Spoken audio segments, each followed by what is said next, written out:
সুপ্রিয় শিক্ষার্থীবৃন্দ, আসসালামু আলাইকুম। সুটিয়াকাঠি পাইলট মাধ্যমিক বালিকা বিদ্যালয় অনলাইন ক্লাসে তোমাদের সবাইকে স্বাগত জানাচ্ছি।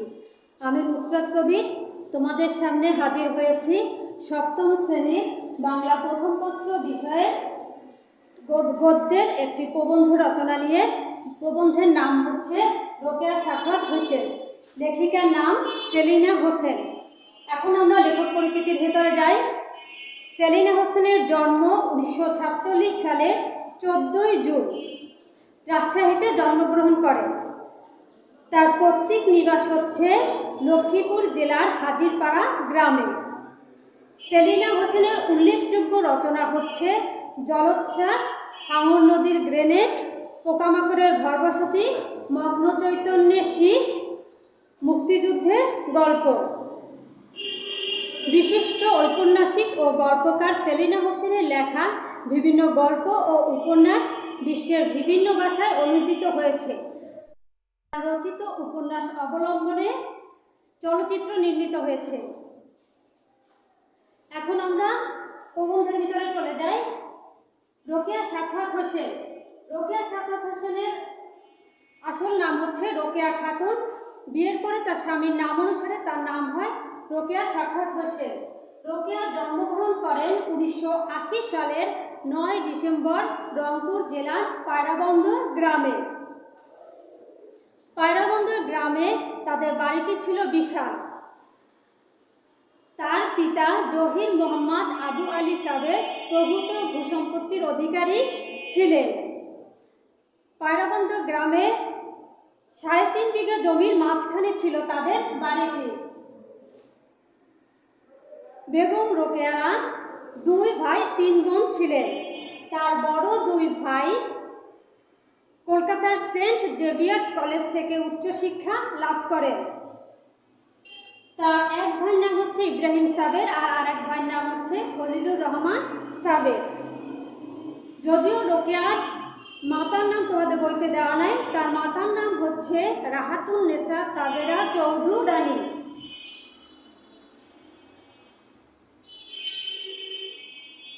বোনদের আগ্রহ দেখে তার বড় ভাই ইব্রাহিম সাবের বোন করিমুন্নেসা ও রোকেয়াকে ইংরেজি শিক্ষায় শিক্ষিত করে তোলেন।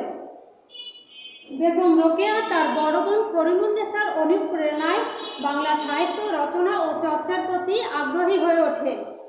তিনি তার গল্প মতিচুর 2য় খণ্ড তার বড় বোন করিমুন্নেসাকে উৎসর্গ করেন। 1898 সালে রোকেয়া বিহারের ভাগলপুরের ডেপুটি ম্যাজিস্ট্রেট সৈয়দ সাখাওয়াত হোসেনের সঙ্গে বিয়ে হন। স্বামীর সহযোগিতায় তিনি তার লেখাপড়ার চর্চা চালিয়ে যান। বাংলা, ইংরেজি ও উর্দু ভাষায় পারদর্শী হয়ে ওঠেন। তিনি সাহিত্যিক হিসাবে আত্মপ্রকাশ করেন 1902 সালে। তার প্রথম রচনা হচ্ছে পিপাসা, প্রকাশিত হয় কলকাতা থেকে, ছাপা হয় নবপ্রভা পত্রিকায়। তার প্রথম ইংরেজি রচনা প্রকাশিত হয় 1905 সালে, যার নাম হচ্ছে সুলতানাস ড্রিম। 1909 সালে সৈয়দ সাখাওয়াত হোসেন মারা যান। রোকেয়া তার স্বামীর নাম অনুসারে ভাগলপুরে সাখাওয়াত মেমোরিয়াল গার্লস স্কুল প্রতিষ্ঠা করেন, যেখানে প্রথমে ছাত্রী সংখ্যা ছিল 5 জন। 1911 সালে কলকাতায় তিনি এই স্কুলটি স্থানান্তর করেন। তখন প্রথমে ছাত্রী সংখ্যা ছিল 8 জন। 1915 সালে তিনি আঞ্জুমানে খাওয়াতিনে ইসলাম নামে একটি মহিলা সংগঠন প্রতিষ্ঠা করেন, যে সংগঠনের লক্ষ্য হচ্ছে দুস্থ নারীদের সাহায্য সহযোগিতা করা। সেখানে নারীদেরকে হাতের কাজ শেখানো হয় এবং নারীদের সামান্য লেখাপড়ার ব্যবস্থা রয়েছে। রোকেয়ার প্রকাশিত বইয়ের সংখ্যা হচ্ছে 5টি। মতিচুর প্রথম খণ্ড প্রকাশিত হয় 1904 সালে, মতিচুর 2য় খণ্ড প্রকাশিত হয় 1922 সালে, সুলতানাস ড্রিম প্রকাশিত হয় 1908 সালে, পদ্মরাগ প্রকাশিত হয় 1924 সালে, অবরোধ বাহিনী প্রকাশিত হয় 1931 সালে। বেগম রোকেয়াকে নারী জাগরণের অগ্রদূত বলা হয়, কারণ তিনি নারীদের জন্য শুধু স্কুলই প্রতিষ্ঠা করেননি, তিনি বাসায় বাসায় গিয়ে মেয়েদের বাবা মাকে আবেদন নিবেদন করতেন মেয়েদের স্কুলে পাঠানোর জন্য। কারণ রোকেয়া যে সময় জন্মগ্রহণ করে সে সময় বাঙালি মুসলমান সমাজে শিক্ষার তেমন প্রচলন ছিল না। মুসলমানরা শিক্ষা, দীক্ষা, চাকরি এবং সামাজিক প্রতিষ্ঠার দিক থেকে ছিল পিছিয়ে, এবং তখনকার সময়ে মেয়েদের অবস্থা ছিল খুবই শোচনীয় এবং তখন কঠোরভাবে পর্দা প্রথা মানা হতো। কিন্তু রোকেয়া লেখাপড়ার প্রতি প্রবল আগ্রহ ছিল। বেগম রোকেয়া 1932 সালে 9 ডিসেম্বর মারা যান।